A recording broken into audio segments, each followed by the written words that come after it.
Hello, Ravi Savalige ಹಾಗೂ ಮಮತಾ ಸಾವಳಿಗೆ ಅವರಿಗೆ ನಮ್ಮ ಸ್ಟೇಜ್ ವತಿಯಿಂದ ನಾಟಕ ಹುಡುಗರ ವತಿಯಿಂದ ಏನಪ್ಪಾ ಅಂದ್ರೆ ಸತ್ಕಾರ ಸಮಾರಂಭ. ರವಿ ಸಾವಳಿಗೆ ಅವರಿಗೆ ಬಸವರಾಜ್ ಪಾಟೀಲ್ ಅವರಿಂದ ಸತ್ಕಾರ ಸಮಾರಂಭ.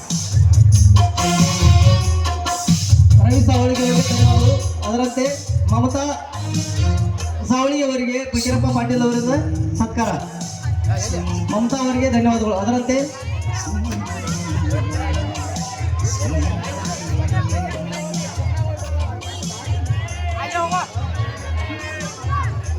ಸತ್ಕಾರ ಹಾಗೂ ಮಾಲಾರ್ಪಣೆ ಮಾರುತಿ ಪಾಟೀಲ್ ಅವರಿಗೆ ಪಾಟೀಲ್ ಅವರಿಂದ ರವಿ ಸವಳ ಅವರಿಗೆ ಮಾಲಾರ್ಪಣೆ.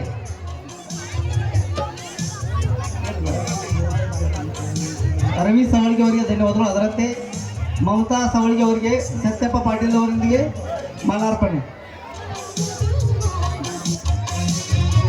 ಮಮತಾ ಸವಳಿಗೆ ಅವರಿಗೆ ಧನ್ಯವಾದಗಳು. ಅದರಂತೆ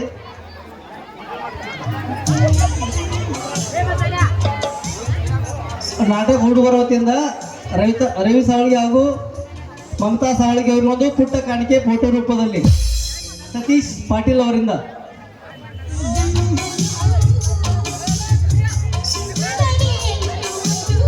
ರವಿ ಸಾವಳಿಗೆ ಹಾಗೂ ಮಮತಾ ಅವರಿಗೆ ಧನ್ಯವಾದಗಳು. ಅದರಂತೆ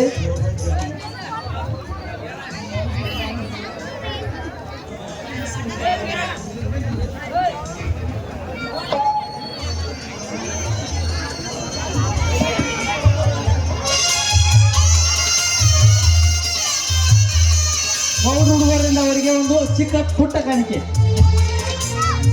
ಎಲ್ಲರಿಗೂ ಕೂಡ ಧನ್ಯವಾದ. ಅದರಂತೆ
ಆ ಗುಡಿಯಲ್ಲಿ ಕಳ್ಳಾಗಿ ಕೂತಿದ್ಯಾ ತಾಯಿ? ಯಾಕಮ್ಮ ಈ ಬಡವರಿಗೆ ಯಾಕೆ ಇಷ್ಟು ಕಷ್ಟ ಕೊಡ್ತಾ ಇದೆಯಾ? ಈ ಬಡವರು ಏನು ಅನ್ಯಾಯ ಮಾಡಿದಾರಂತ ಕಷ್ಟದ ಮೇಲೆ ಕಷ್ಟ, ಕಷ್ಟದ ಮೇಲೆ ಕಷ್ಟ ಕೊಡ್ತಾನೆ ಇದೆಯಾ ತಾಯಿ? ಹೇಳಮ್ಮ. ಅಮ್ಮ, ಎಂತ ವಿಷಯ ಸರ್ಕು ಹಾವು ಕಚ್ಚಿದ್ರು ಕೂಡ, ಈ ಮಾನವನ ವಿಷಯ ಮೈ ಮೇಲೆ ಏರಿದ್ರು ಕೂಡ ನಿನ್ನ ಸನ್ನಿಧಿಗೆ ಬಂದು ಹಣ್ಣು ಪತ್ರ ಒಪ್ಪಿಸಿ ನಿನ್ನ ಕೈ ಮುಗಿದು ಬೇಡಿಕೊಂಡ್ರು ಕೂಡ ಈ ಮಾನವ ಜನ್ಮ ಮತ್ತೆ ಪುನಃ ಜನ್ಮ ತಾಳಿದೆ. ಬೇಡ ಬಂದವರಿಗೆ ಒಡವನ್ನು ಕಡಿಗಿಸಿದೆ. ಆದ್ರೆ ಈ ಬಡವರ ಮನೆಗೆ ಕಷ್ಟದ ಮೇಲೆ ಕಷ್ಟ ಬರ್ತಾನೆ ಇದೆ. ಈ ಬಡವರಿಗೆ ಕಷ್ಟ ದೂರ ಮಾಡಿ ಈ ಸಮಾಜದಲ್ಲಿ ಬಡವರ ಮನೆ ಮುಂದೆ ಬರುವಂತೆ ಮಾಡುತ್ತಾರೆ ಮಾಡು. ಅಷ್ಟೇ ಅಲ್ಲದೆ ಈ ಊರಿನ ಶ್ರೀಮಂತ ನರನಾಗ ಈ ಬಡವರ ಮೇಲೆ ಹೆಜ್ಜೆ ಇಟ್ಟು ತುಳಿತಾನೆ ಇದೆ. ಆತನಿಗೆ ಮಧ್ವ ಸಾಧಿಸಿ ಈ ಬಡವರನ್ನು ಕರುಣಿಸಿ ಕಾಪಾಡು.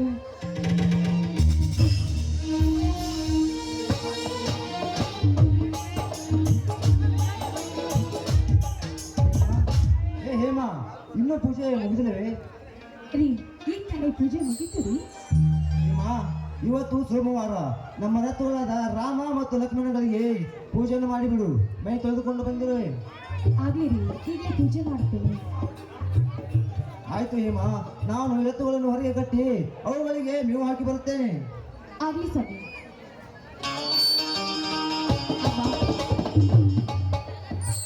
ಅಮ್ಮ, ತಾಯಿ ಕಮಲಾದೇವಿ, ಈ ಬಡವರ ಬಾಳಿಗೆ ಬೆಳಕಾದ ರಾಮ ಲಕ್ಷ್ಮಣ ಅಂತ ಇರುವ ಈ ಜೋಡು ಎತ್ತುಗಳನ್ನು ಕಾಪಾಡುವ ಹೊಣೆ ನಿನ್ನಲ್ಲಿ ಕೂಡಿದೆ ತಾಯಿ, ನಿನ್ನಲ್ಲಿ ಕೂಡಿದೆ.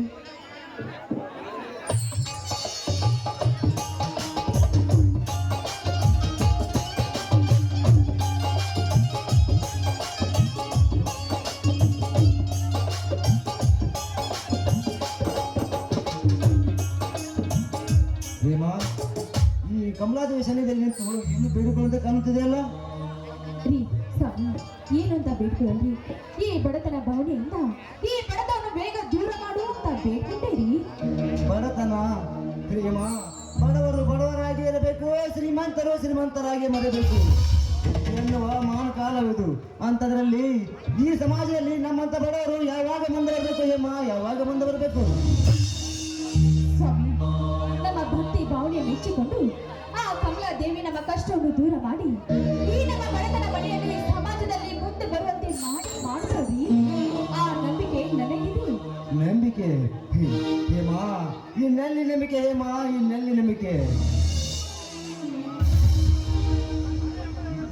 ಹಣಯಮ್ಮ ದೇವರು ಎನ್ನುವ ಹಣಯಮ್ಮ ಎರಡಕ್ಷರಕ್ಕೆ ಮಾರಿ ಹೋಗಿರುವಾಗ ನಮ್ಮ ಇನ್ನೆಲ್ಲಿ ನಂಬಿಕೆ ಹೇಮ, ಇನ್ನೆಲ್ಲಿ ನಂಬಿಕೆ? ಸ್ವಾಮಿ, ನಂಬಿ ಕೆಟ್ಟವರಿಲ್ಲ, ರಂಗಯ್ಯ ನಂಬಿ ಕೆಟ್ಟವ್ರಿಗೆಲ್ಲ.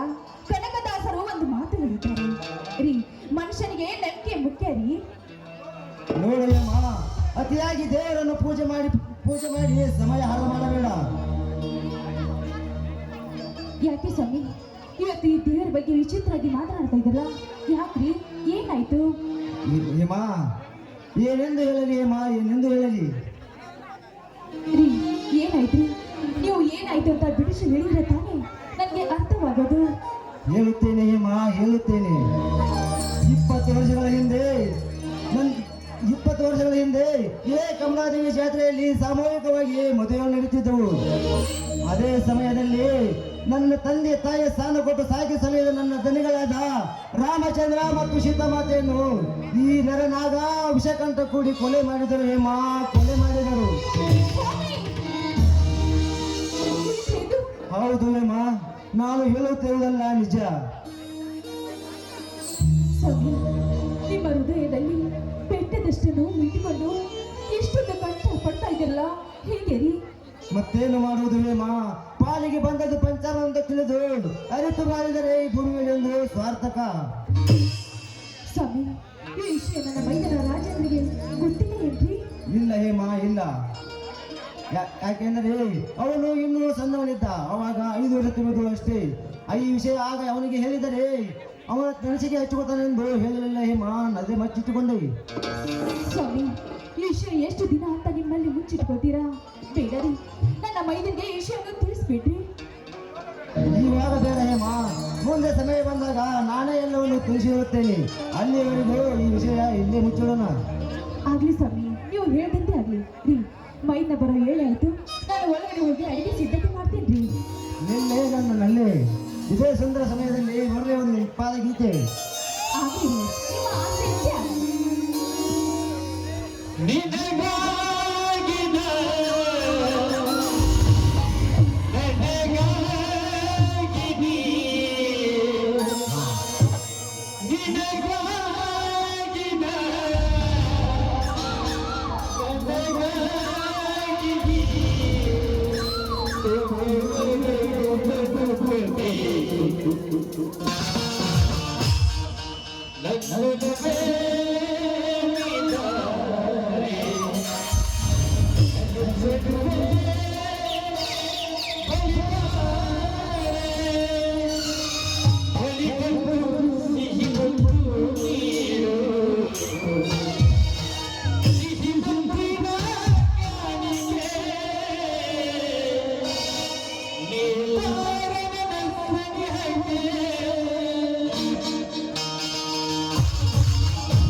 ಹೇಳು ರಜಾ.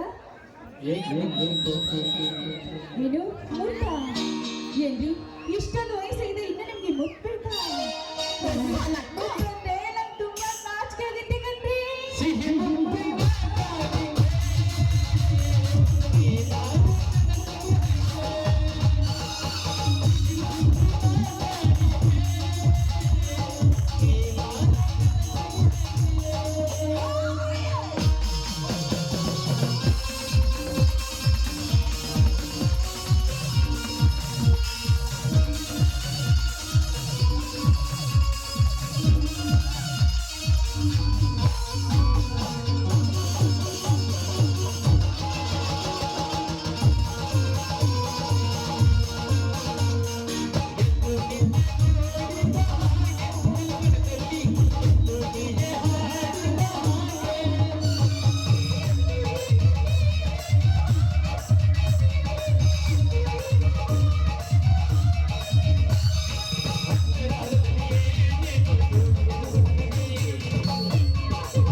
ಅತ್ತಿಗೆ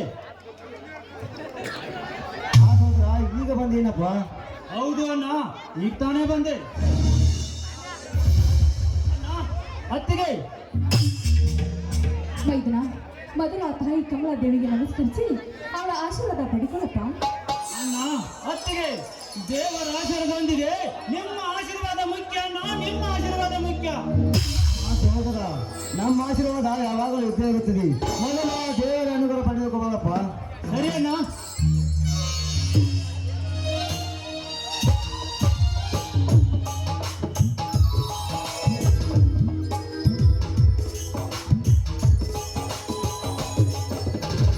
ಅಣ್ಣ, ಆಶೀರ್ವದಿಸಿ. ಎದ್ದೇಳು ಸಹೋದರ, ಎದ್ದೇಳು. ನೀನು ಈ ಕರುನಾಡಿನಲ್ಲಿ ಈ ಕಲಿಯುಗದ ಕಲಿಕೇಸರಿ ಆಗಲಿಲ್ಲದೆ ನಮ್ಮ ಬಲವಾದ ಆಶೀರ್ವಾದಪ್ಪ. ಅತ್ತಿಗೆ ನೀವು ಆಶೀರ್ವದಿಸಿ. ಮೈದನ, ಎದ್ದೇಳು ಮೈದನ, ಎದ್ದೇಳು. ಈ ಪುಣ್ಯ ಭೂಮಿಯಲ್ಲಿ ವೀರ ಪುತ್ರನಾಗಿ ಬಾಳ್ಬೇಕನ್ನೋದೇ ನಿನ್ನ ಅತ್ತಿಗೆ ಆಶೀರ್ವಾದ. ಅಣ್ಣ, ಈ ಕಲಿಯುಗದಲ್ಲಿ ಆ ಘೋರ ಕೃತ್ಯ ಮಾಡುತ್ತಿರುವ ಕಿರಾತಕರ ಕರವನ್ನು ತೆಗೆದು ಈ ಭೂದೇವಿಗೆ ಸಮರ್ಪಿಸಿ ಈ ಪುಣ್ಯ ಭೂಮಿಯಲ್ಲಿ ವೀರಪುತ್ರನೆಂದು ಬಿರುದು ಪಡೆಯದಿದ್ದರೆ ನನ್ನ ಹೆಸರು ಗೊಂಡಗಲಿ ಹೇಮಂತರ ತಮ್ಮ ರಾಜೇಂದ್ರನಲ್ಲ. ಹಾ ಸಹೋದರ, ಹಾ ಸಹೋದರ, ನೀನು ನೌಕರಿಗೆ ಹೋದ ವಿಷಯ ಏನಾಯ್ತು? ನೌಕರಿ ನಮ್ಮಂತ ಬಡವರಿಗೆ ಇನ್ನೆಲ್ಲ ನೌಕರಿ ನೌಕರಿ ಬೇಡಂತ ನೌಕರಿ ಬೇಡಂತ ನಿರ್ದೇಶಿ ಬಂದಿದ್ದೇನೆ. ನಾನು ನಿನ್ನಲ್ಲಿ ಇರಬೇಕೆಂದು. ಮೈದನ, ಏನಾಯ್ತಪ್ಪ? ನಿನ್ನ ನೌಕರಿ ಹೋದ ವಿಷಯ ಏನಾಯ್ತು ಅಂತ ಹೇಳಪ್ಪ. ಅತ್ತಿಗೆ, ಈಗಿನ ಕಾಲದಲ್ಲಿ ನೌಕರಿ ಪಡೆಯಬೇಕಾದರೆ ಲೆಕ್ಕವಿಲ್ಲದಂತ ಲಂಚ ಚೆಲ್ಲಬೇಕು ಈಗಿನ ಉಚ್ಚಾಧಿಕಾರಿಗಳಿಗೆ. ತಮ್ಮ ಸಹೋದರ, ಏನಾಯ್ತಂದು ಬಿಡಿಸಿ ಹೇಳಪ್ಪ. ಆ, ನಮ್ಮಂತ ಬಡವರ ನೌಕರಿ ಪಡೆಯಬೇಕಾದರೆ ಮೇಲಾಧಿಕಾರಿಗಳಿಗೆ ಲಂಚ ಕೊಟ್ಟರೆ ಮಾತ್ರ ಸಾಧ್ಯ. ಅದು ಅಲ್ಲದೆ ಇನ್ನು 3 ದಿನದಲ್ಲಿ 5 ಲಕ್ಷ ಹಣ ತೆಗೆದುಕೊಂಡು ಬಾ ಅಂತ ಹೇಳಿದರು. ಅದಕ್ಕಾಗಿ ನೌಕರಿನ ಬೇಡ ಅಂತ ನಿರ್ಧರಿಸಿ ಬಂದಿದ್ದೇನೆ. ನಿರ್ಧರಿಸಿ ಬಂದಿದ್ದೇನೆ. ಮೈದನ, ಬಂದ ನೌಕರಿಯನ್ನು ಬಿಟ್ಟು ಬಂದಿನಿ ಅಂತ ಹೇಳ್ತಾ ಇದ್ದೀರಾ? ಮುಂದೆ ಏನ್ ಮಾಡ್ಬೇಕು ಅಂತ ತೀರ್ಮಾನ ಮಾಡಿದ್ದೀಪ? ರೈತ, ಉತ್ತಮ ರೈತ, ಉತ್ತಮ ರೈತನಾಗಬೇಕೆಂದು ನಿರ್ಧರಿಸಿ ಬಂದಿದ್ದೇನೆ. ಅಂದರೆ ನಿನ್ನ ಮಾತೇನು ಮೈದನ? ಅತ್ತಿಗೆ, ಇದ್ದಿದ್ದೆಲ್ಲ ಹಿರಿಯರು ಮಾಡಿದ ಆಸ್ತಿ, ಅದೇ ಹೊಲದಲ್ಲಿ ಕೆಲಸ ಮಾಡಬೇಕೆಂದು ನಿರ್ಧರಿಸಿ ಬಂದಿದ್ದೇನೆ. ತಮ್ಮ ಸಹೋದರ, ನನ್ನ ತಮ್ಮ ರಾಜೇಂದ್ರ ಒಬ್ಬ ದೊಡ್ಡ ಪೊಲೀಸು, ಇಲ್ಲ ಅದಕ್ಕೆ ದೊಡ್ಡ ಲಾಯರು, ಇಲ್ಲ ಒಬ್ಬ ದೊಡ್ಡ ಅಧಿಕಾರಿ ಇರುತ್ತಾನೆಂದು ಕನಸು ಕಂಡಿದ್ದ ಈ ಕಡು ಬಡವ. ಆದರೆ ಆ ಕನಸು ಕಡಲಿನಂತ ಕಡೆಗೆ ಈ ಕವರಿ ಹೊಳಿತಪ್ಪ ಈ ನನ್ನ ಮನಸ್ಸಿನಲ್ಲಿ. ಹೌದು ಮೈದನ, ನಮ್ಮಂತೆ ನೀನು ಹೊಲದಲ್ಲಿ ದುಡಿಯೋದು ಬೇಡ ಅಂತ ಹಗಲಿರಲು ಕಷ್ಟಪಟ್ಟು ನಿನ್ನನ್ನು ಸಾಲಿ ಕಲಿಸ್ತಾ ಇದ್ದಾರೆ ನಿಮ್ಮ ಅಣ್ಣನವರು. ಅಪ್ಪ ಬೇಡಪ್ಪ, ಈ ಕಷ್ಟ ನಿನಗೆ ಬೇಡ ಮೈದನ. ನೀನು ಶಾಲೆ ಕಲಿತು ಒಂದು ನೌಕರಿ ತಗೊಂಡು ದೊಡ್ಡ ಸಾಹೇಬನ ಆಗ್ಬೇಕು ಅಂತ ನಿಮ್ಮಣ್ಣ ಆಸೆಗಳು ಇಟ್ಕೊಂಡಿದ್ದಾರಪ್ಪ. ಅದು ಮಾತು ಕೇಳು ಮೈದನ. ಅಣ್ಣ, ಅತ್ತಿಗೆ, ಒಬ್ಬ ಪೊಲೀಸ್ ಆದ್ರೆ 4 ಜನರ ಕಾಲರಿಗೆ ಶಿಕ್ಷೆ ಕೊಡಿಸಬಹುದು. ಅದೇ ಒಬ್ಬ ನ್ಯಾಯರಾದ್ರೆ 4 ಜನರಿಗೆ ನ್ಯಾಯ ಕೊಡಿಸಬಹುದು. ಅದೇ ಒಬ್ಬ ಡಾಕ್ಟರ್ ಆದ್ರೆ 4 ಜನರ ಜೀವ ಉಳಿಸಬಹುದು. ಅದೇ ಒಬ್ಬ ಡಾಕ್ಟರ್ ಪೊಲೀಸ್ ಅವರಿಗೆ ಅಷ್ಟೇ ಯಾಕೆ? ಇಡೀ ಜಗತ್ತಿಗೆ ಅನ್ನ ಹಾಕುವ ಅನ್ನದಾತ ಈ ರೈತ. ಎಲ್ಲರೂ ಏರ್ಬೇಕಾದ್ರೆ ಆಗಬೇಕು. ಅದೇ ಒಬ್ಬ ರೈತನಾಗಬೇಕಾದ್ರೆ ಅದು ಒಂದು ಪೂರ್ವ ಜನ್ಮದ ಪುಣ್ಯ ಮಾಡಿರ್ಬೇಕನ್ನ, ಒಂದು ಪೂರ್ವ ಜನ್ಮದ ಪುಣ್ಯ ಮಾಡಿರ್ಬೇಕು. ಅದಕ್ಕೆ ಹಿರಿಯರು ಹೇಳ್ತಾರೆ, ಕೋಟಿ ವಿದ್ಯೆಗಿಂತ ಮೇಲಿನಿಂದ ಮೇಲಿಂದ. ಅದಕ್ಕಾಗಿ ದುರನಿರ್ಧಾರ ಮಾಡಿ ಬಂದಿದ್ದೇನೆ ನಾನು, ದುರನಿರ್ಧಾರ ಮಾಡಿ ಬಂದಿದ್ದೇನೆ. ನಮ್ಮ ಸಹೋದರ, ನಿನಗೊಂದು ಕಿವಿ ಮಾತು ಹೇಳುತ್ತೇನೆ, ಚೆನ್ನಾಗಿ ನೆನಪಿಟ್ಕೊಳ್ಳಪ್ಪ. ಅದ್ಯಾವ ಮಾತನ್ನೋದು ಬಿಡಿಸಿ ಹೇಳೋಣ. ನಮ್ಮ ಸಹೋದರ, ಈ ಸಮಾಜದಲ್ಲಿ ಎಷ್ಟೋ ದುಷ್ಟ ಶ್ರೀಮಂತರಿದ್ದಾರೆ. ಅವರ ಕಣ್ಣಿಗೆ ಸಿಲುಕದಂತೆ ಸಮಾಜದಲ್ಲಿ ಸಾಗಬೇಕು. ಕೊನೆಯ ಮಾತು. ಅಣ್ಣ ಅಂದ ಪರಕ್ಕಿನ ಜೊತೆ ಹೋರಾಡಿ ಅಭೀರು ಪಡೆದ ಸಂಗೊಳ್ಳಿ ರಾಯಣ್ಣ ಕಡೆ ಸ್ವಲ್ಪ ನೆರನಾಗ ನನ್ನ ವಿಷಯಕ್ಕೆ ಏನಾದರೂ ತಲೆ ಹಾಕಿದ್ರೆ ರೂಪಗಳನ್ನು ತುಂಡು ತುಂಡಾಗಿ ಕತ್ತರಿಸಿ ರಾಜದಂಡದ ಗಡ ಸರ್ಪಗಳಿಗೆ ಗುರುಗಳ ನಾನಾಗಿರುವೆ. ಮೈದನ ಅಷ್ಟೇ ಅಲ್ಲಪ್ಪ, ಈ ಸಮಾಜದಲ್ಲಿರುವ ಕಾಮದರ ಕೆಟ್ಟ ಕಣ್ಣಿನ ಮೇಲೆ ಬೀಳದ ಹಾಗೆ ಈ ಭೂಮಿ ಮೇಲೆ ಬದುಕಬೇಕಪ್ಪ, ಅದೇ ನನ್ನ ಆಸೆ. ಅತ್ತಿಗೆ ಕಾಮದಿಂದ ನೋಡುತ್ತಿರುವ ನಾರ್ಯರ ಕಣ್ಣು ಕಿತ್ತೆಸೆದು ಅವರಿಗೆ ತಕ್ಕ ಉತ್ತರ ಕೊಟ್ಟು ತಾಯಿಗೆ ಮಗನಾಗಿ ತಂಗಿಗೆ ಅಣ್ಣನಾಗಿ ಇದೇ ಊರಿನಲ್ಲಿ ಈರಪುತ್ರನೆಂದು ಬಿರುದು ಪಡೆದಿದ್ದರೆ ರಾಜೇಂದ್ರನೇ ಅಲ್ಲ. ತಮ್ಮ ರಾಜೇಂದ್ರ, ನೀನಾಡು ನುಡಿ ಕೇಳಿದರೆ ಹಸಿದ ಹೊಟ್ಟೆ ಕೂಡ ಖುಷಿದು ಇಲ್ಲಿ ನೀರು ಸಂತೋಷ ಆಗುತ್ತದೆಯಪ್ಪ. ಏಕೆನ್ನ ನನ್ನ ಮೇಲೆ ಅಪನಂಬಿಕೆ. ಇವನು ಹತ್ತಿದ್ದ ಗಂಡ ನನ್ನನ್ನ ಇಡೀ ಬ್ರಹ್ಮಾಂಡವನ್ನು ಇಬ್ಬಾಗ ಮಾಡಬಲ್ಲೆ, ಸಮುದ್ರವನ್ನು ಕಣ್ಣಿಂದ ಕಡಲು ಕಡಲಾಗಿ ಹರಿಸಬಲ್ಲೆ, ವಸ್ತ್ರ ಮುಟ್ಟಿನಿಂದ ಆಕಾಶಕ್ಕೆ ಗೊತ್ತಿ ಗುಡುಗು ಸಿಡಲು ಒಪ್ಪಸಂತೆ ಮಾಡಬಲ್ಲೆ. ತಮ್ಮ ರಾಜೇಂದ್ರ, ನೀನಾಡು ನುಡಿ ಕೇಳಿದರೆ ಹಸಿದ ಹೊಟ್ಟೆ ಕೂಡ ನಿಂಗೆ ನೀರು ಹಾಲು ಕೂಡ ಸಂತೋಷ ಇರ್ತದಪ್ಪ, ಸಂತೋಷವಾಗ್ತದೆ. ರೀ, ನನ್ನ ಮೈದನ ಅಂದ್ರೆ ಸಾಮಾನ್ಯ ಅಂತ ತಿಳ್ಕೊಂಡಿರೇನ್ರಿ? ಈ ಗಜಪತಿ ಊರಾಗ ನನ್ನ ಮೈದನ ರಾಜ್ಯ ಹುಲಿ ಇದ್ದಾಗೆ. ಯಾವ ಶ್ರೀಮಂತನಿಗೆ ಹೆದರೋ ಅವಶ್ಯಕತೆ ಇಲ್ಲ ರೀ. ಮೈದನ ನೋಡಪ್ಪ, ಕೈ ಕಂಕಲ್ ತೊಳ್ಕೊ ಊಟ ಮಾಡೋಣಂತೆ. ಅತ್ತಿಗೆ ಊಟ ಮಾಡೋದಕ್ಕಿಂತ ಮೊದಲು ನಿನ್ನ ಬಾಯಿಂದ ಒಂದು ಹಾಡ ಕೇಳಬೇಕೆನ್ನೋದು ಈ ನಿನ್ನ ಮೈದನ ರಾಜೇಂದ್ರನ ಆಸೆ. ಆಗ್ಲಿ ಮೈದನ, ನಿನ್ನ ಆಸೆ ಎಂತೆ ಆಗ್ಲಿ.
ಎಲ್ಲರೂ ಸೇರಿ ಊಟ ಮಾಡೋಣ.